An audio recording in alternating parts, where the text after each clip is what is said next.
We're going to start on the baseball side of things. And as you can tell with the Chicago Cubs, look, the first 2 months of the season, I think at this point now we can look back and maybe say that we took it a little bit for granted because it was charmed to say the least. They were averaging 6 runs a game, something that hadn't been done since the 2019 Yankees, and something that was when we talk about the 1927 Yankees and all those great offenses days of yore that your grandparents or uncles told you about. That's what the Chicago Cubs were doing the first 2 months of the season. But they've come back to earth a little bit, and it's been really funny. It's been ironic, and maybe this is a calling card or a hallmark of a really good team. But it has been funny that the season started out, offense was white hot, starting pitching was pretty decent, bullpen was terrible. Then offense was really good, starting pitching got really good, bullpen was just bad, and now where are we at now? Offense is struggling, starting pitching struggling, and the bullpen is amazing.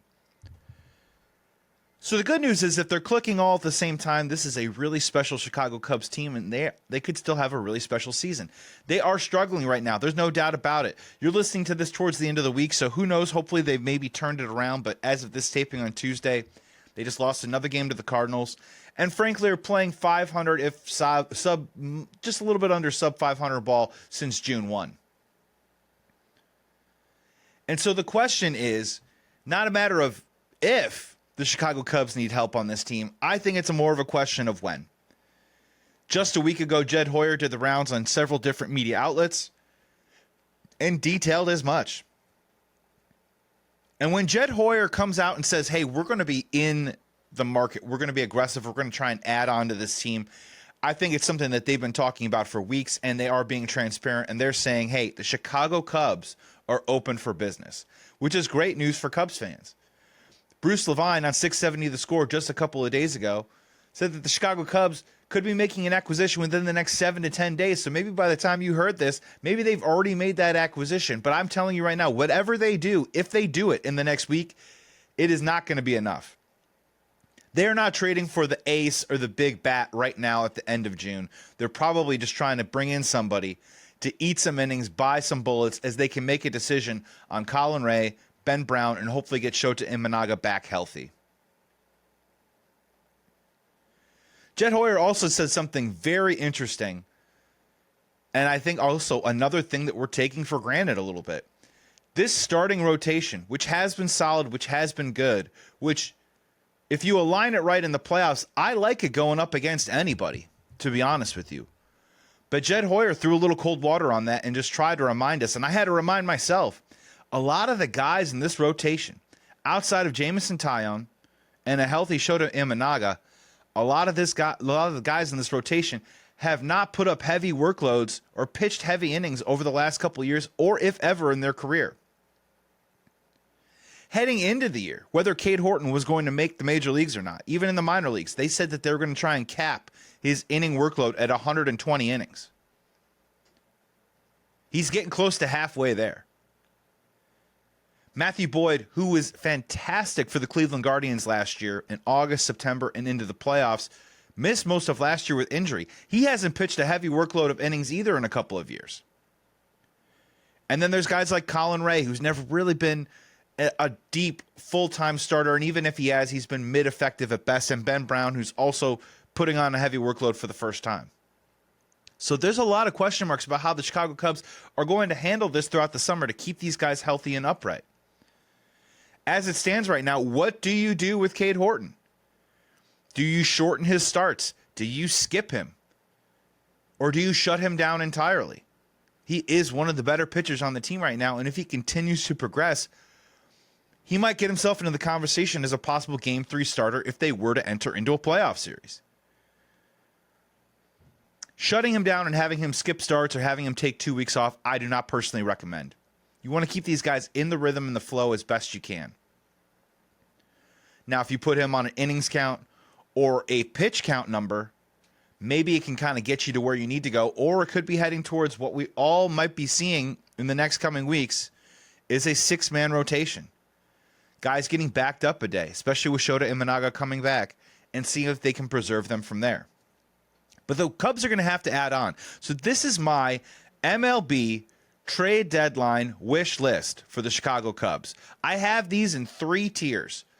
I got a couple hitters on there, but these are mostly pitchers. The 3 tiers that I have are, let's start at the lowest one. I'm just going to call it the meh category, MEH. The guys who, I'm not saying that these are bad players. I'm saying that these are players that could maybe surprise me, but walking in the door don't really move the needle for me. Or if we made this acquisition tomorrow for one of these guys, I'm not sitting here and saying, wow, the Chicago Cubs are going to the World Series. Oh, problem solved. Check box. Move on to something else. These are guys that can come in, maybe help us, maybe fortify the ship a little bit, and maybe these are guys that can eat some innings for the dudes like Matthew Boyd, Cade Horton, Ben Brown, guys that you're going to have to monitor their workload heading into a long season that hopefully is turning into something special. So there's a bunch of names out there right now, and honestly, with this group right now, I might be saying a name on this list that may be a Chicago Cub by the time you're listening to this on WLS AM 890, Saturday night. Hello, Chicago. But this is being taped during the week. So hopefully I'm preaching, and if not, these are the guys that you could bring in and probably make deals for right now. Get them in the door in the next week or so, and can start pitching for you and start eating some bullets. The first one on the list is Los Angeles Angels pitcher Tyler Anderson. His numbers are great. His peripherals are good. The only thing that you really need to keep in mind here with Tyler Anderson is that the dude doesn't throw very hard and pitches to contact a lot. Pitches to contact is fairly good news for the Chicago Cubs because Chicago Cubs are great defensively. We don't mind if there's a little bit of some contact, but as we've seen, when the wind is blowing out or when the ball is in the air, Chicago Cubs pitching staff has been prone to giving up home runs from time to time. So Tyler Anderson could be very effective, could help you out for a little while, but again, probably not a guy that's going to be in your rotation for the playoffs, and definitely not a guy that other teams are going to have to specifically game plan for or provide some sort of velocity mix that I think the Chicago Cubs rotation has been missing for several years now. I mean, when Ben Brown and Cade Horton come in throwing 96 and 98 respectively, it's the first time in a long time this Cubs rotation specifically has high-end velocity to the opposition. Everybody else is sitting in the 92 to 94 range. Tyler Anderson is actually probably going to sit in the 90 to 92 range. Good control, tough guy. He's been pitching well for a while. But again, if you bring him in, I'm not going to hate the deal. I'm just not telling you start planning the parade if Tyler Anderson comes in. And that's the same for Pittsburgh Pirates pitcher Andrew Heaney, another former Angels pitcher. Another guy who I've had the opportunity. I covered the Angels for a fantasy baseball website for a long time, so I know Andrew Heaney for a long time. Dude had a hard problem giving up home runs. He gives up the long ball a lot, and he was always the guy that in that third, fourth, fifth inning struggled to get through those innings, that second time through the lineup. And in Pittsburgh, he has put up better numbers and has seemingly, at this moment, in this time, solved that problem. If you go out and replace Ben Brown or Colin Ray with a guy like Andrew Heaney, you're maybe getting an upgrade. Maybe just slightly. But again, these are short-term Band-Aid moves. And these are depth pieces. These aren't moves that I'm going to wag my finger at, but these are not moves that Cubs fans think, if you see this happening, that, oh, everything's settled, everything's fine. Jed needs to make more moves than this. Another guy is Luis Severino on the Athletics. Again, pitching pretty well this year. His peripherals look pretty nice. The fastball is what it is. Again, not extremely high velocity. But is having a good season, can come in and probably give you a pretty decent effort as a fourth or fifth starter. He is not a top 3 starter. And if you're a Cubs fan, you have to ask yourself the question, should the Chicago Cubs be reaching higher for that? Should we have loftier goals? Wouldn't it be nice to bring in a pitcher with such potential, talent, and pedigree that maybe it does slide a Jameson Taillon into a 3 or a 4 slot in the rotation? Maybe it does allow Cade Horton to go up the opposition's number 5 starter and have some dominant outings. That's the question that the Chicago Cubs need to be asking right now. I know that they need help right now, but those are the type of guys, if they need help right now in the next 7 to 10 days, those are the dudes that you're targeting. This next tier, though, is pretty solid. I would be happy with a lot of these pitchers. Some of these guys could surprise and turn into difference makers. But again, they're not walking in the door automatically jumping at the top of the rotation or automatically sending shivers down the spine of teams like the Dodgers, the Padres, the Phillies, and other NL contenders. Let's stick in the bullpen here for a second because I think by and large, the Chicago Cubs have done a really nice job remaking this bullpen, and they have struck gold with Daniel Palencia. Daniel Palencia has been on the team, but you are fooling yourself or lying to me if you're telling me that you saw Daniel Palencia coming down the pipe this year. I don't think anyone did. And now to this point, in this moment right now, the control is under control, and he's saving games and he's pumping 101 across the plate. I do have confidence that that is going to maintain and keep up through the rest of the season. And now you have possibly Porter Hodge coming back from injury. Ryan Presley is a bit of a high wire act. He lets a lot of runners on. He seems to wiggle out of some jams pretty consistently outside of that 1 8-run inning blowup that actually I went to that game. But I still think they need a little bit more. So if they wanted to get into that mix a little bit, I've said it before on this show, I do like Kyle Finnegan a lot. The K rate is down just a touch this year, but again, you can't be upset with the 2.96 ERA. He's got 18 saves on a really bad Nationals team. He has 66 saves combined in the 2 previous seasons before entering this year. And I think he's a quality arm. And if you want to play the game of maybe there isn't that top-end pitcher out there that you can go out there and acquire, and all of a sudden your starting pitching rotation turns into a 4 or 5 inning maxed out effort, you are going to need some of these guys to fill into some of these roles. You're going to need guys. Brad Keller's been fantastic. Where does Brad Keller fit into the mix here? Right now he's a 7th or 8th inning guy. Could he be your 6th or 7th guy? Your 7th inning guy, if you get out and get a Kyle Finnegan, if you go out and get, I'm going to evoke his name because he's having a great year, and I think the team that he's on is going to eventually be selling, so don't freak out. But it might be not a bad time to look back into bringing back Aroldis Chapman. He's 37 years old. He's still throwing 100 miles an hour. His ERA is sub 2. And I'm not saying that you bring him back and automatically give him the closer's role, but he is a great backup if that is the case. He's a lefty. He's a lefty specialist that, honestly, there aren't a ton of those out there running around. And, oh, yeah, in the NL, you have players like Freddie Freeman, Shohei Ohtani, Kyle Schwarber, Bryce Harper. A lot of these types of players that you'd be playing in the playoffs, it wouldn't be bad to have an Aroldis Chapman. And he may not cost you very much. He definitely fits into the tier of, okay, this helps me right now. Does it put me over the top? No. But it is a fortifying piece that I can get behind in green light and put my thumb up on. There's some starting pitchers on this list too as well. Seth Lugo on the Royals. Again, Seth Lugo on the Royals has been pitching really well. They play in a little bit of a bigger ballpark.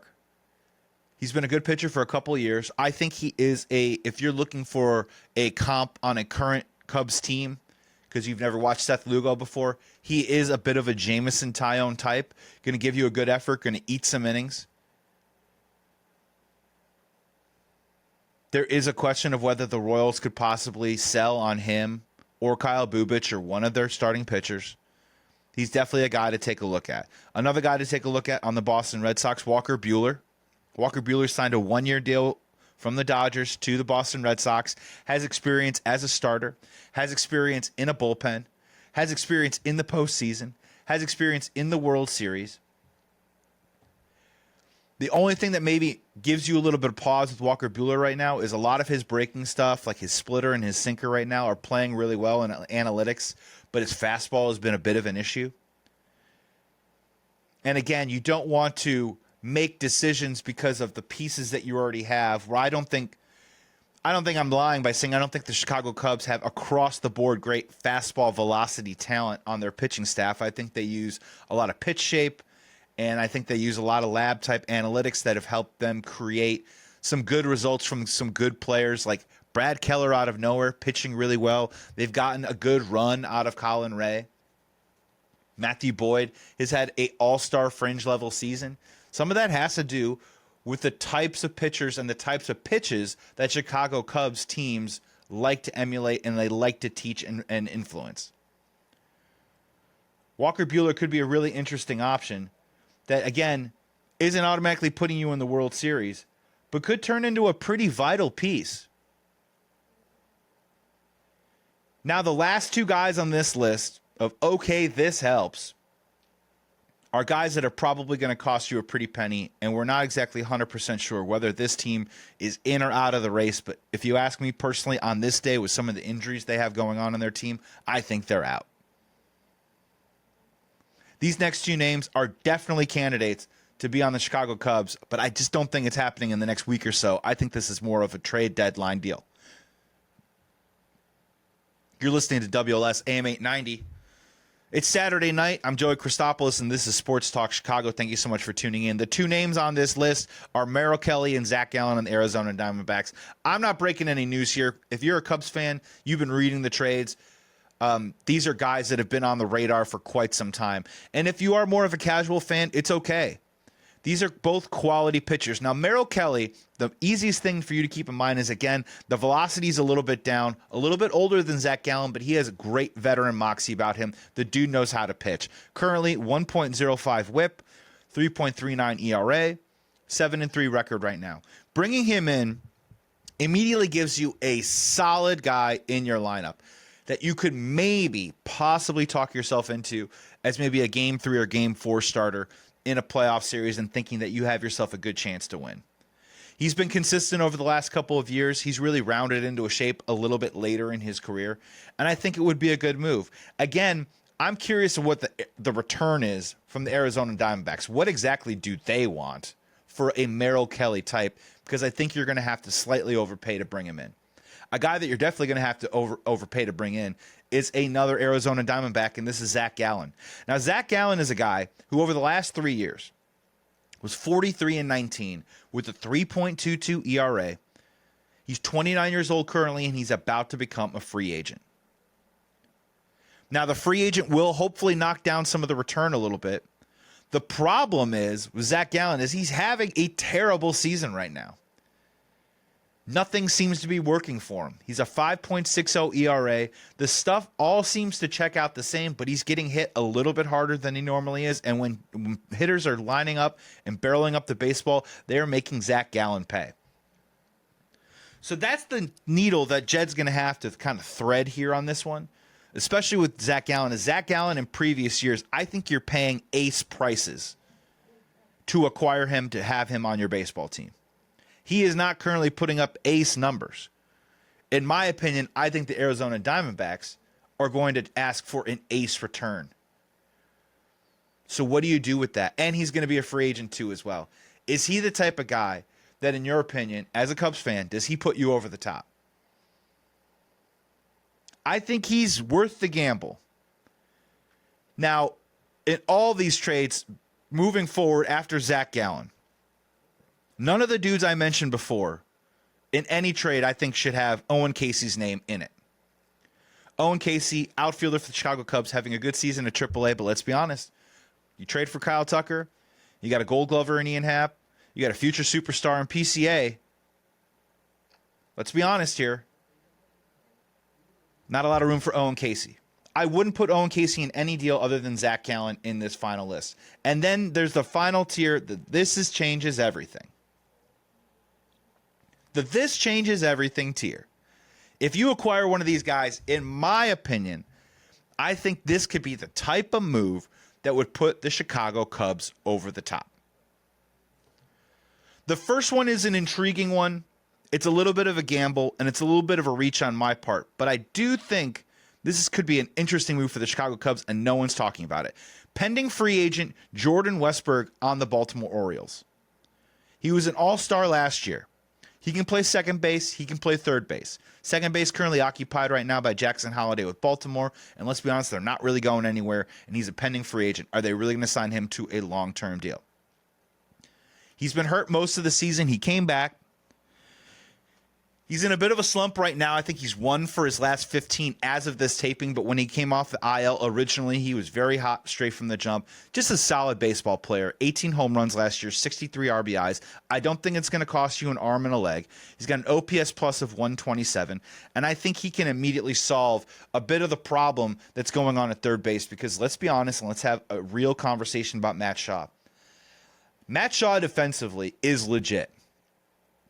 Matt Shaw, I believe, as a baseball player, just the way that he carries himself, the way that I think that he diagnoses and dissects the game, I think Matt Shaw has a bright career. I will be honest with you, though, right now, I've never understood the swing. I don't understand the swing now. And even with the smaller leg kick, he just isn't squaring the baseball up. When we looked into the scouting report, when Matt Shaw was drafted and when he was rising through the minor leagues last year, it was that Matt Shaw punishes his fastballs.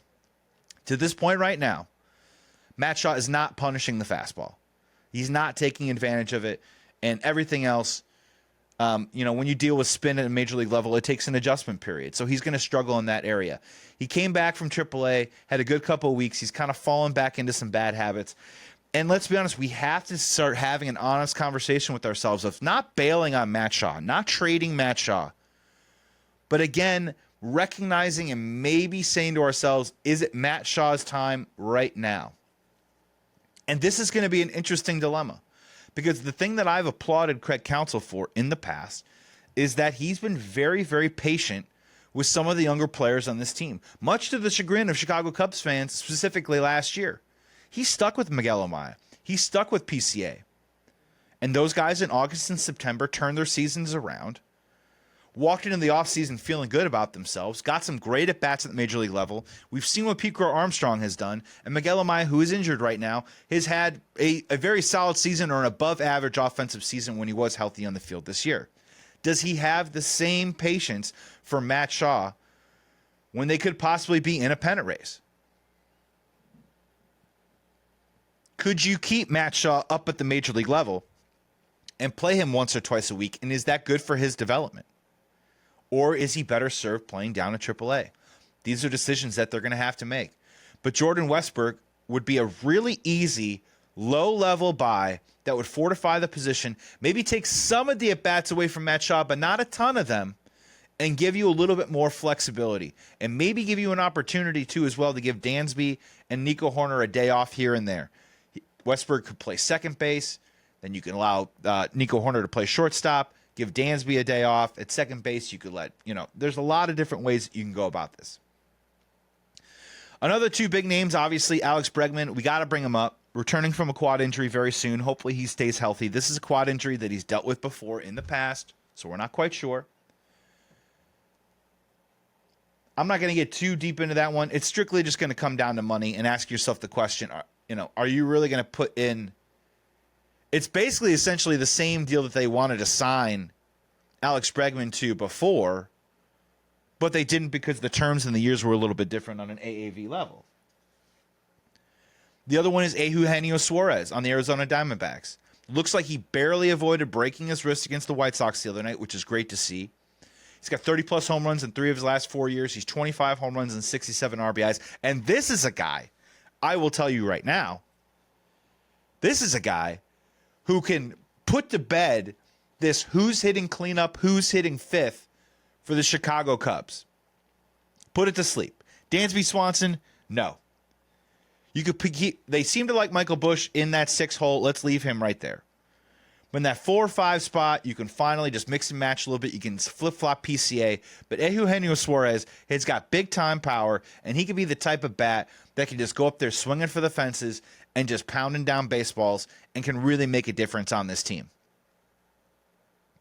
There are 3 pitchers that I want to see in a Chicago Cubs uniform, hopefully by the end of the month. One of them makes me pause. The other 2 is a huge thumbs up for me personally. The first one, let's talk about the one that'll make us pause, the one that we've all been talking about. Will Sandy Alcantara on the Miami Marlins become a Chicago Cub?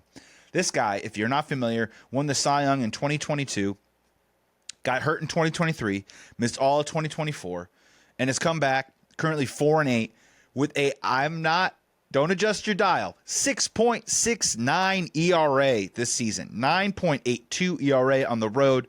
Most of that has come at the beginning of the year. He has had a better June, and the hope is that maybe he's turning the corner and maybe possibly reverting back to his Cy Young self. Here's what I will say.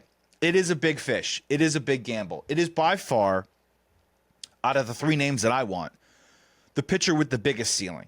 It is by far the pitcher that if he gets right and reverts back to form, becomes a possible turning point for the Chicago Cubs.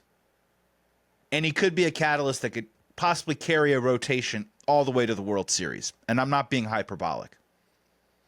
It does come with great risk and will come at a great cost.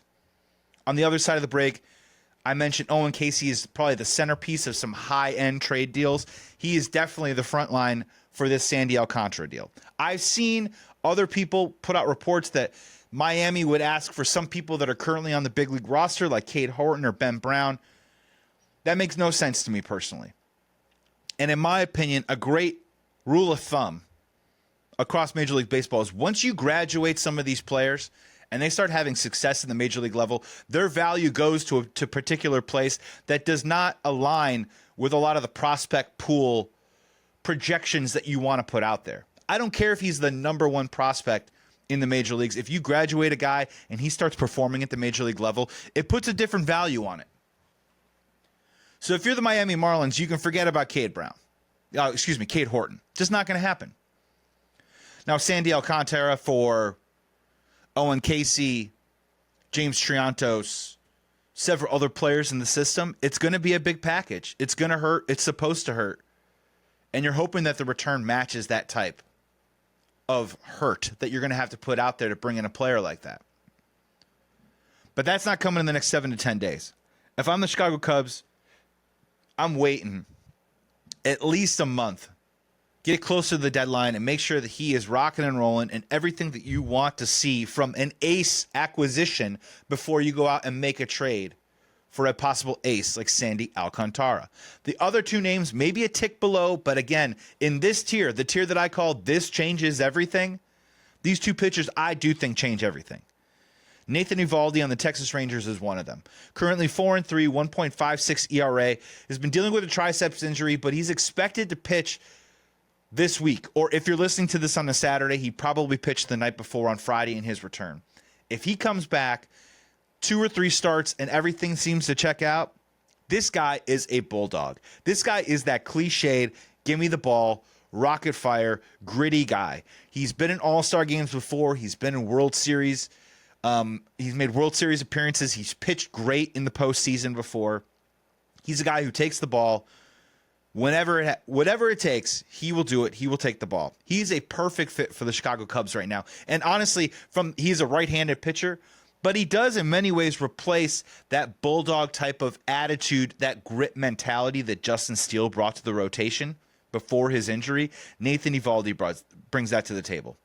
One of the under-the-radar pitchers that no one's talking about, that I keep thinking about, and I keep asking myself, are the Minnesota Twins, if they fall out of the race, are they going to sell? Minnesota Twins on offense can't stay healthy.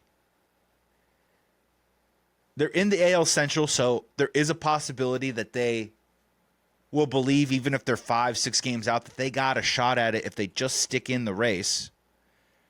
But also at the same time, if they fall out of it, do they have decisions to make? And that's where their starting pitcher, Joe Ryan, gets really intriguing for me. Joe Ryan's having a career season, so it's going to cost a pretty penny. Currently 7-3. He's got 3.06 ERA, 0.914 whip. He's got a career high 10.1 K per 9 innings. Dude is pitching the best that he's ever pitched in his career. Always been a solid guy, always been a 3 starter, but is starting to pitch more like a 2 and a 1. I'm wondering if that value, and he's going to be a free agent moving up, so the price shouldn't be that bad. But I'm wondering if that value aligns a little bit more with what Jed Hoyer is going to be seeking than maybe shooting for the top with the Sandy Alcantara, who, by the way, is not even really pitching at the top of his peak of his powers anyways at this moment. Does Jed Hoyer ever shop at the top shelf? Does he ever get the best guy that's out there? It's a fair question. It's a bit of a we shall see. But between Joe Ryan, Nathan Eovaldi, or if they do go out and they get Sandy Alcantara, all three of those names, in my opinion, that is a tier of this changes everything. It changes the rotation. It should change the vibe with Cubs fans. It should change the vibe in the clubhouse. And it would be a direct message from general manager Jed Hoyer that we are going for it. The Chicago Cubs right now are open for business. And what exactly do? They have $1 to spend. Are they going out and spending it on an item that is worth $1, or are they buying a bunch of things that are worth 10 cents, 15 cents, 25 cents, piecing it together and adding more depth around the roster? Or do you go out and just bring in a stud to take you all the way, to take you to that next step? This is not going to be my last conversation about the MLB trade deadline, but as of right now, sitting here towards the end of June, that is my wish list. Some of these guys, yes, can help you, but do not move the needle. Some of these guys, yes, can help you and provide great depth, but when it comes to postseason crunch time, I don't know if they're difference makers. And yes, there are some names like Alcantara, Joe Ryan, Nathan Eovaldi, Eugenio Suarez, or maybe even an Alex Bregman. I'm going to say it. Those are the guys that move the needle. Those are the guys that can help you get to the postseason. Those are the guys that are going to help you win the postseason. And those are the guys that can help you get you possibly back into the World Series.